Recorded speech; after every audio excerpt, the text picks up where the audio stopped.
ಒಟ್ಟು ಈಗ ನಿಮ್ದು ಕೆಲಸನೂ ಕೂಡ ಚೆನ್ನಾಗಿ ನಡೀತಾ ಇದೆ. ನಡೀತಾ ಇದೆ ಗುರುಗಳೇ. ಕೆಲಸನೂ ಚೆನ್ನಾಗಿ ನಡೀತಾ ಇದೆ. ಆಗ್ಲಿ, ಸಾಧನೆ ಹಂಗೆ ಕಂಟಿನ್ಯೂ ಮಾಡಿ. ಪ್ರಾಣಾಯಾಮ ಬಿಟ್ಟಿದ್ರಿ ಅಲ್ಲ? ಇಲ್ಲ ಗುರುಗಳೇ, ಮಾಡ್ತಾ ಇದೀನಿ, ಅದು ಬಿಟ್ಟಿಲ್ಲ. 24 ಸಲ ಮಾಡ್ತಾ ಇದ್ರೆ ಮಾಡ್ತಾ ಇದೀನಿ. ಸಾಕ್ ಮಾಡಿ ಅದನ್ನ. ಸಾಕು ಮಾಡಿ. ಅದೇನೋ ಒಂಥರ ಬಿಡ್ಬೇಕು ಅಂತಾನೆ ಮನ್ಸಿಲ್ಲ. ಅದೇ ಹಂಗ ಅನ್ಸತ್ತೆ, ಬಿಡಕಂತ ಮನ್ಸು ಬರೋದಿಲ್ಲ.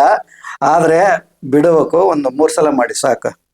ಅದು ಏನ್ ಗೊತ್ತಾ, ಬಿಟ್ರೆ ಏನಾಗುತ್ತೆ, ಬಿಡ್ಬೇಕು ಅಂತಾನೆ ಮನ್ಸ್ ಬರುತ್ತೆ. ಭಯ ಬರ್ತಾ ಇದೆ. ಬಿಟ್ರೆ ಮತ್ತೆ ಮೊದ್ಲಂಗ ಆಗ್ಬಿಡ್ತೀನಿ ಅನ್ನೋ ಒಬ್ಬ ಭಯ ಬರ್ತಾ ಇದೆ. ಸಾಧಕರು ಆ ರೀತಿ ಯಾವತ್ತೂ ಅನ್ಕೊಳಕ್ ಹೋಗ್ಬೇಡಿ. ಯಾರು ಸಾಧಕರು ಬಿಟ್ರೆ ಮೊದ್ಲಂಗ ಆಗ್ತೀನೋ ಈ ರೀತಿ ಅನ್ಕೊಳಕ್ ಹೋಗ್ಬೇಡಿ.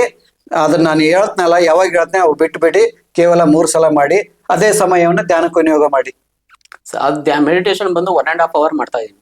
ಇನ್ನೂ ಜಾಸ್ತಿ ಮಾಡ್ಕೊಂತ ಹೋಗಿ. ಬೆಳಗ್ಗೆ 1.5 hour, ಸಾಯಂಕಾಲ 1.5 hour. 3 ಗಂಟೆ ಆಗ್ತಾ ಇದೆ. ಇದನ್ನ ಇನ್ನೂ ಜಾಸ್ತಿ ಮಾಡ್ಕೊಂತ ಹೋಗಿ. ಮೆಡಿಟೇಷನ್ 2 ಗಂಟೆ 2.5 ಗಂಟೆ ಸ್ವಲ್ಪ ಜಾಸ್ತಿ ಮಾಡಿ.